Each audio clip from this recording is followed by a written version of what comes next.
जय हिंद। इससे पहले की वीडियो में हम आपको आईपीसी और सीआरपीसी की धाराओं के बारे में समझा दिए थे। एफआईआर और जीरो एफआईआर बता दिए थे और बता दिए कि चार्जशीट दायर करने के बाद जब मामला कोर्ट में चला जाता है, ट्रायल हो रहा होता है, तो उस दौरान आपको जेल में भेज दिया जाता है अगर अपराध बड़ा है तब। अब जेल में समझते हैं कि खाना कितने टाइम दिए जाते हैं और कितने खाना दिए जाते हैं। क्या आप बाहर से जेल के अंदर खाना ले जा सकते हैं?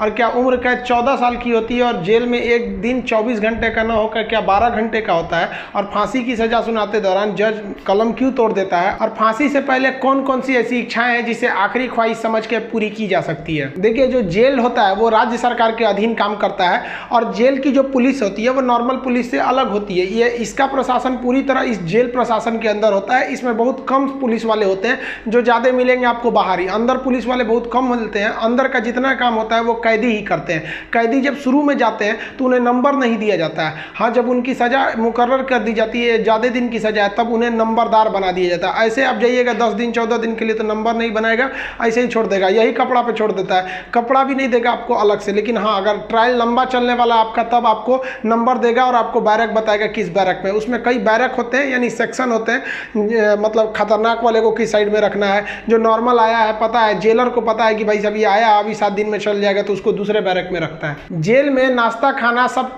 तीनों टाइम मिलाकर हर अलग अलग राज्यों में अलग अलग खर्च किए जाते हैं कैदियों के ऊपर। अगर भारत के आप टोटल राज्यों को लेंगे तो पर डे एक कैदी के ऊपर लगभग 52 रुपए का खर्च आता है, ये जेल मेन्यू के हिसाब से। जेल में जो नाश्ता दिया जाता है, सुबह 7 बजे नाश्ता आ जाता है, जिसमें एक चाय का रहना कंपलसरी है। चाय के अलावा आपको कभी चना दिया जाएगा, कभी परोटी, ब्रेड, बिस्किट वगैरह दे सकता है या दलिया दे सकता है। ये सब बिस्किट वगैरह ये अंदर ही बनता है जेल के, काफ़ी अच्छा होते हैं सब। नाश्ता तो कम से कम ठीक देते हैं सब। वो दोपहर का लंच 11 से 12 बजे तक आ जाता है। लंच में अगर आप देखेंगे तो रोटी चाट हो रहेगी और आपको थोड़ा सा चावल और दाल दिया जाएगा। सब्जी कोई भी मौसमी सब्जी हो सकती है। दाल इतना रहेगा कि वो पानी की तरह पतला रहेगा दाल। आपको इसमें एकदम हल्का खाना दिया जाता है। रात का खाना भी दिन के खाने के समय सेम रहता है, बट रात के वक्त में चावल आपको नहीं दिया जाता है। रोटी जो दे दिया जाता है वो 6 दे देते हैं, चावल नहीं दिया जाएगा। दाल और सब्जी नॉर्मल टाइप की सब्जी रहती है, जिससे खा के आप बीमार न पड़े। रात का खाना जो है ना वो शाम 5 बजे रेडी हो जाता है। आपका मन उसी टाइम खाइए या रात 9 बजे खाइए, उससे मतलब नहीं है, वो वहीं दे देगा। रात में खाइएगा तो आपको कोई गर्म करके देने वाला नहीं है, क्योंकि कैदी ही इस खाने को बनाए रहते हैं। इस खाने को जानबूझ के इतना हल्का रखा जाता है, तेल नमक मसाला मतलब एसिडिक चीज नहीं रखा जाता है, मतलब एकदम सादा दिया जाता है ताकि आप बीमार ना पड़े। क्योंकि जेल के अंदर जो हॉस्पिटल होता है बहुत नॉर्मल होता है, थोड़ी बड़ी चीज का इलाज हो सकता है। जेल के अंदर तो कई बार ऐसा होता है कैदियों को खाना सूट कर जाता है, आते हैं दुबला पतला मोटा के चले जाते हैं कैसे कैदी यहाँ से। देखिए, जेल के अंदर उसका अपना कैंटीन भी होता है, जहाँ से आप अपने जरूरत की चीजों को खरीद सकते हैं। जैसे मान लीजिए किसी को एक्स्ट्रा खाना खरीदना है तो वो एक्स्ट्रा ले सकता है, उसे लिखवाना पड़ेगा कि भाई जेलर साहब से कि भैया हमको इतना में पेट नहीं भर रहा, हमको 12 को रोटी दीजिए, तो उसको दे देगा, खाना एक्स्ट्रा दे सकता है। आप चाहते हैं कि बाहर से मंगवा दे, घर से खाना मंगा दे, तो इसके लिए भी लिखवा के मंगाना पड़ेगा। लेकिन ये क्या होता है कि आपको बार बार अलाउ नहीं किया जाएगा। खाना आएगा तो वो भी चेक किया जाता है, बार बार अलाउ नहीं करेगा। हाँ, लेकिन घर से जो मिलने उलने जाते हैं लोग, अचार सलाद उलाद का सामान दे देते हैं, क्योंकि आपको जब चटनी अचार ये सब वहाँ पे नहीं मिलता है। वहाँ जब जाइएगा तो आपको बर्तन वर्तन खरीदना पड़ेगा, प्लास्टिक के चम्मच वगैरह रहते हैं सब, नहीं तो ऐसे दे देगा स्टील का, तो घोंप घाप देगा सब अपने में, सब वहाँ छाटले पहुँचता है सब। वहाँ की कैंटीन से आप खरीद सकते हैं, आपके पास पैसे रहने चाहिए, और आपकी फैमिली से भी जो सामान आता है आप उस सामान को रख सकते हैं। देखिए, जब आप जेल में जाते हैं तो जेन्युइन आप कुछ पैसे लेके जाते हैं, और अगर लंबे दिन तक रह गए तो जो आपसे मिलने जाता है वो भी पैसे आपको दे देता है। लेकिन इस पैसे का मिसयूज हो सकता है, जो आपसे सीनियर कैदी हैं सब ना, जो मरखा टाइप का छीन लेंगे सब पैसा। तो इसको बचने के लिए क्या किया गया है कि जो जेल है, जेल का अपनी करेंसी होती है। ये भारत सरकार वाला रुपया आरबीआई वाला नहीं चलता है, वहाँ कूपन चलता है। ये कूपन जो होते हैं, आपके पैसे को कूपन में बदल दिया जाता है, तो आपकी करेंसी कूपन में बदल दी जाएगी, और आप मैक्सिमम 2000 रुपए का ही कूपन रख सकते हैं। वो कूपन आपको 2 रुपए का मिलेगा, 5 रुपया, 10 रुपया, 20 रुपए का, इसी टाइप का कूपन मिलेगा। ये आपको दिया जाएगा। अब इस पे ना एक विशेष कोड किया जाता है कि भाई आप ही के नंबर का ये रहेगा, आप ही के नाम का, तो दूसरा कोई इसको चला नहीं सकता है कैंटीन में ले जाकर। इसलिए इससे आप आराम से बच सकते हैं। ये रखेगा तो कोई भी चला सकता है, और 2000 से ज़्यादा आप नहीं रख सकते हैं कैश। अगर कैश पकड़ा गया तो जब्त कर लिया जाता है, और आपकी सज़ा भी बढ़ा दी जाती है। हालांकि बहुत से पहुंचने जो जान पहचान वाले कैदी होते हैं सब सीनियर, बहुत व्यवहार बना लेते हैं सब, अंदर बहुत सारी सुविधाएं ले जाते हैं सब। मोबाइल अलाउ नहीं है, फिर भी अंदर मोबाइल मिल जाता है। जेल में आप जाके मिल भी सकते हैं, आप परिजन हैं तो भी मिल सकते हैं, आप उसके मान लीजिए दोस्त यार कुछ भी है, आप जाके मिल सकते हैं। मिलने के लिए आपको 2-3 चीज़ें चाहिए। आपको पहले उस कैदी का नाम पता होना चाहिए, पिता का नाम और किस जेल नंबर में है। इसके लिए आप ऑनलाइन फॉर्म भर देंगे तो आपको नंबर वेट नहीं करना पड़ेगा, नहीं तो वहाँ जाइएगा तो ऑफलाइन में 15 रुपये का पर्ची कटाइएगा तो 3-3 घंटा तो पहले आप ही को लाइन में खड़ा कर देगा और तब आपको मिलाएगा। आप ऐसे बाहर खड़े रहेंगे, अंदर कैदियों का ही एक कमरा होता है, अंदर से उसमें घुसा दिया जाता है, वो अंदर रहते हैं, आप बाहर रहते हैं। यहाँ आप बात कर सकते हैं, यहाँ CCTV रिकॉर्डिंग वगैरह नहीं होता है। यहाँ आप सामान भी दे सकते हैं, बाहर के जो सिपाही खड़े रहते हैं कि अंदर जाके उस कैदी को दे दीजिएगा, ये सामान चेक करेंगे, अच्छा ठीक ठाक रहेगा तो दे देंगे, अगर इलीगल रहेगा तो ये लोग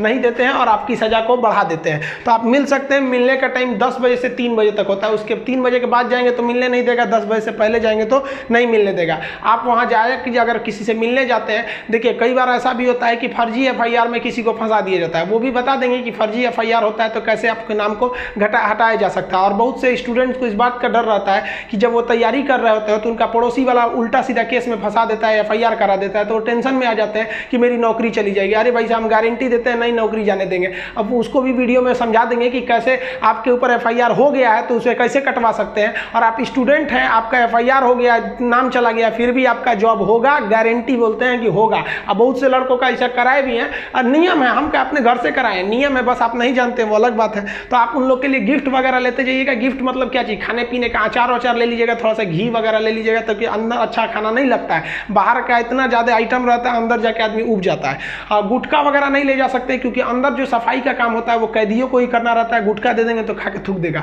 पहुंच वाले सब गुटखा खाते हैं, सब सिगरेट अलाउ है, ये सब चीज़ें अलाउ है, बस गंदगी वाला चीज़ नहीं। हम तो कहते हैं भाई जब हर चीज़ अंदर अलाउ है, बस आपका पहुंच होना चाहिए। अगर आपके पास पैसा और पहुंच है ना तो जेल और बाहर में कोई खास फर्क नहीं समझ में आएगा। ऐसे नॉर्मल वालों के लिए सारे नियम कानून है। अब मिलने का मतलब ये नहीं कि डेली डेली मिलने जा रहे हैं, हफ्ते में आपको 3 बार ही मिलने दिया जाएगा, और बड़ा अपराधी है तो 2 बार, कई को तो हफ्ता में 1 बार अलाउ करता है। अब कुछ ऐसे भी अपराधी रहते हैं बहुत खतरनाक, उनको अलाउ ही नहीं करता है मिलने। तो ऑन एन एवरेज आप हफ्ते में 3 बार किसी जाके मिल सकते हैं। 15 से 20 रुपए की आपको रसीद लगेगी मिलने के लिए। जेल के अंदर स्टडी रूम होता है, वहां जाके आप आराम से पढ़ाई कर सकते हैं। लाइब्रेरी तो इतना अच्छा होता है कि उतना अच्छा इसे आपको नॉर्मल लाइब्रेरी नहीं मिलेगी। आप वहां से अंदर जाके पढ़ाई भी कर सकते हैं। इग्नू से आपको सर्टिफिकेट दे दिया जाएगा, आपका एग्जाम वगैरह भी होगा, आप वहां से पढ़ाई कर सकते हैं। सो जो आप बाहर में पढ़ाई नहीं किया मार काट करके अंदर जाएगा, लेकिन हाँ हम उसमें पढ़ते हुए भी देखे हैं। जेल के अंदर हर एक कैदी को खुद ही काम करना होता है क्योंकि अंदर सिपाही कम रहते हैं। मार धार करिएगा, खूब पिटा जाइएगा ना तो आके छोड़ा देंगे सब। अंदर शांति से रहना चाहिए। अंदर भी जेल के अंदर भी ना ग्रुप होता है, वो उसके ग्रुप का है, वो उसके ग्रुप का है।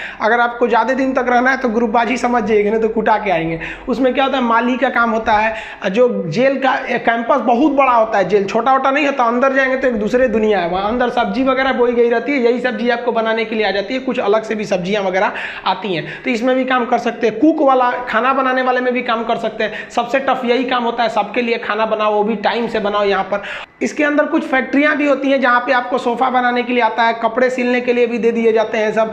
और जो होली में जो गुलाल लगाते हैं अबीर, वो भी इसके अंदर पीस के बनाना रहता है। कई सारे काम होते हैं, लेकिन ये जो काम वाला डिपार्टमेंट है ना, फैक्ट्री वाला डिपार्टमेंट, ये उसी को दिया जाएगा जिसको कोर्ट ने सजा सुना दिया है। लेकिन अगर कोर्ट ने आपको सजा नहीं सुनाया, अभी आप पर मुकदमा ही चल रहा है, तो इस पर नहीं देंगे सब, आपको ये सब हल्का हल्का काम कराएंगे सब। इस काम के बदले आपको पर डे का 20 रुपया मिलता है, यानी महीने के आपको टोटल 600 रुपये मिलने वाले हैं। आपको काम करना पड़ेगा। अगर आप काम नहीं करिएगा तो बदले में आपको एक बार पैसा देना पड़ेगा। ये पैसा पर मंथ नहीं लगता है, एक बार जाइएगा तो जेलर पूछेगा काम कीजिएगा कि पैसा दीजिएगा। तो जो पैसा देते हैं उसे हाता कहा जाता है। अब ये जो हाता का अमाउंट होता है ये डिपेंड करता है, अलग अलग जेल पे थोड़ा सा डिफरेंट होता है, लेकिन एक ही बार इस हाता को देना रहता है। लेकिन अगर आप काम करेंगे तो अच्छा रहता है। कोशिश करिएगा आप लोग अगर बाय द वे गलती से चले, देखिए ऐसा नहीं है कि आप मर्डर करके जाइएगा, आपको कभी गलती से भी फंसाया जा सकता है। हम लोग को बड़का कहीं बम फोड़े थे लोग, हम लोग का भी क्या था भाई, स्टूडेंट्स की मांग कर रहे थे लोग, उठा कर डाल दिया उसमें, तो काम का आप कर सकते हैं उसमें। तो ये सब काम थोड़ा सा इजी रहता है। काम का मतलब फायदा क्या होता है कि आपको खाना अनलिमिटेड मिलेगा, आप जितना खाना चाहें खा सकते हैं, और खाने की थोड़ी सी कैटेगरी थोड़ी आपकी अच्छी कर दी जाती है। अगर आप काम नहीं कीजिएगा तो आपको खाना गिन के मिलेगा, 4 रोटी 6 रोटी, इससे ज़्यादा नहीं मिलेगा, चाहिए तो लिखवाइए वगैरह। तो काम करने वालों को कुछ अच्छा फैसिलिटीज दी जाती है। देखिए कई लोग को लगता है कि जेल में ना जो एक दिन होता है वो 12 घंटे का होता है, ऐसा नहीं है। पहले अंग्रेजों के समय होता होगा ये, लेकिन अभी के समय में जो जेल का कानून है वो जैसे आपके लिए 24 घंटे का एक दिन होता है, वैसे जेल में भी होता है। अब कुछ लोग कहते हैं किसी को 10 साल की सजा हुई तो 5 साल में आ जाएगा, ऐसा फिल्मों में भी होता था पहले का ही तब। लेकिन अभी के समय में अगर आपको 10 साल की सजा हुई तो 10 साल बाद निकलेंगे, यानी आपके लिए भी दिन जो है वो 24 घंटे का ही है। और दूसरा कुछ लोग को लगता है कि उम्र कैद में आदमी 14 साल में छूट जाता है। देखिए उम्र कैद का मतलब होता है कि आपको जिंदगी भर जेल रहना, आजीवन कारावास रहना है। ये 14 साल की बात क्या है कि जज ने अगर आपको सुना दिया कि आपको उम्र कैद की सजा है, तो संविधान में लिखा गया है कि अनुच्छेद 72 के तहत तथा अनुच्छेद 161 के तहत, अनुच्छेद 72 के तहत राष्ट्रपति और 161 के तहत राज्यपाल आपकी सजा को माफ कर सकते हैं। तो ये जो 14 साल का थ्रेशोल्ड बनाया गया है कि राज्यपाल और राष्ट्रपति जो है ये उम्र कैद को 14 साल से पहले नहीं माफ कर सकते हैं। तो बहुत से ऐसे लोग होते हैं जो 14 साल जेल बिता देते हैं ना, तो ऐसा कहा जाता है कि 14 साल तक किसी को समाज से अलग कर दीजिएगा तो नॉर्मल व्यक्ति जो छोटा मोटा गुंडा है उसका बाकी सबसे संपर्क टूट जाता है तो उसे माफ कर दिया जाता है। तो जनरली 14 साल में छूट जाते हैं। वो छूटते नहीं है बल्कि राष्ट्रपति या राज्यपाल माफ कर देते हैं कि चलो यार गलती, बहुत बार तो अपराध आवेश में आके हो जाता है, लेकिन ऐसा नहीं है कि सबको छोड़ देता है। कुछ कुछ एकदम सातिर अपराधी होते हैं, उन्हें नहीं छोड़ा जाता है। तो ये 14 साल मिनिमम है कि आपको इतना रहना ही है, इसके बाद राष्ट्रपति या राज्यपाल माफ करेंगे तब समझिएगा। अब एक चीज देखेंगे कि जब जज जो होता है जब फांसी की सजा सुनाता है तो दो चीजें इस पे ध्यान दीजिएगा। फांसी की सजा सुनाने के बाद वो स्याही को, कलम को तोड़ देता है। वो इस बात का संकेत है कि अब हम आपके ये जो फांसी की सजा सुना दिए हैं ना, हम जज होने के बावजूद भी अब इसमें कुछ बदलाव नहीं कर सकते। यानी ये कलम अब मेरी किसी काम की नहीं रहेगी, क्योंकि हम ये कलम रहने के बावजूद आपकी सजा में अब कुछ चेंजिंग नहीं कर सकते। इसलिए जज को बड़ा सोच समझ के फांसी की सजा सुनानी पड़ती है और तोड़ देता है। ये तोड़ने की प्रक्रिया एक संकेत है, ऐसा नहीं है कि उसमें तो दूसरा कलम से नहीं लिख देगा। ये केवल एक दिखाने के लिए संकेत होता है। कैसे दुल्हा जाता है तो एक परछावना होता है उसका, वैसे एक तरह से समझिए तो ये। और इस पे लिखा जाता है टू हैंग टिल डेथ, लटकाओ तब तक जब तक मर न जाए। क्योंकि इतिहास में एक बार घटना हुई थी, एक जज साहब ने फैसला सुना दिया था कि इस अपराधी को फांसी पर लटका दिया जाए। अब जब उसे लटकाया गया तो कहा जाता है कि वकील जो था वहां पे ऑब्जेक्शन कर दिया कि लटका दिए अब हटा दीजिए, क्योंकि आपने ये कहा है कि लटकाया जाए तब तक जब तक ये मर न जाए। अब तो लटकाने का फैसला दिए थे, फांसी पर लटक गया, आप जल्दी उतारिए। इस तरह की एक कई सारे पहले के मिथ हैं। अब इसके 100% सत्यता की हम गारंटी नहीं लेते हैं, क्योंकि ऐसी कहानियां बहुत हैं। तो वो लिख देता है कि हैंग टिल डेथ, तब तक लटकाइए जब तक ससुरा मर नहीं जाता है। तो फांसी की जब सजा दी जाती है तो जल्लाद जब सजा दे देता है तो वहां एक मजिस्ट्रेट रहते हैं, एक डॉक्टर रहता है और जेल सुप्रिटेंडेंट रहता है। फांसी पे लटके ही रहिएगा, डॉक्टर चेक करेगा, ससुरा अभी बचल है, छोड़ दो, अभी 10 मिनट और छोड़ दो। तब तक डॉक्टर नहीं कह देता, जब तक कि मर नहीं गए तब तक आपको लटकैले रह जाएगा। फांसी जो है वो अक्सर मॉर्निंग में ही दी जाती है, क्योंकि जेल प्रशासन के ऊपर सबसे बड़ी जिम्मेदारी फांसी की होती है। वो सुबह सुबह इसे निपटा देना चाहता है, और सुबह के समय जनता मीडिया भी उतने ज़्यादा एक्टिव नहीं होती है। खैर ये सेकेंडरी वजह होता है। फांसी घर में जब कैदी को लाया जाता है तो जल्लाद इस कैदी का चेहरा नहीं देख पाता है, क्योंकि पुलिस पहले ही उसके चेहरे को काले कपड़े से ढक देते हैं। जल्लाद जो होता है उसे काले कपड़े में पहना के फिर फांसी पर लटकाता है। इसे कपड़े ढकने का एक और रीजन है कि जब फांसी लगाई जाती है, किसी को फांसी दिया जाता है तो उसके आंख वगैरह काफ़ी मतलब तड़पता है, तो एक होता है ना कि थोड़ा सा खराब लगेगा उस वजह से। तो यहाँ पर जो जल्लाद होता है इसे पहले ही, इसको फांसी लगाने से पहले इसे कपड़ा ढक के इसको लटका दिया जाता है। लटकाने से पहले इसे जब फांसी देना होता है तो उससे पहले इससे पूछी जाती है आखिरी ख्वाहिश। यहाँ वो अपने पसंद का खाना खाने को कह सकता है, अपने रिश्तेदारों से मिल सकता है, या कोई धार्मिक ग्रंथ कह सकता है कि हम उसको पढ़ना चाहते हैं। इससे ज़्यादा उसकी कोई ख्वाहिश नहीं पूरी की जाएगी। ऐसा नहीं कहेगा कि हमको मर्सिडीज में घुमा दीजिए, ये मरने वाला होता है, इसकी ख्वाहिश क्या बची रहती है। इन सबको तो अपने तबीयत खराब हो जाता है।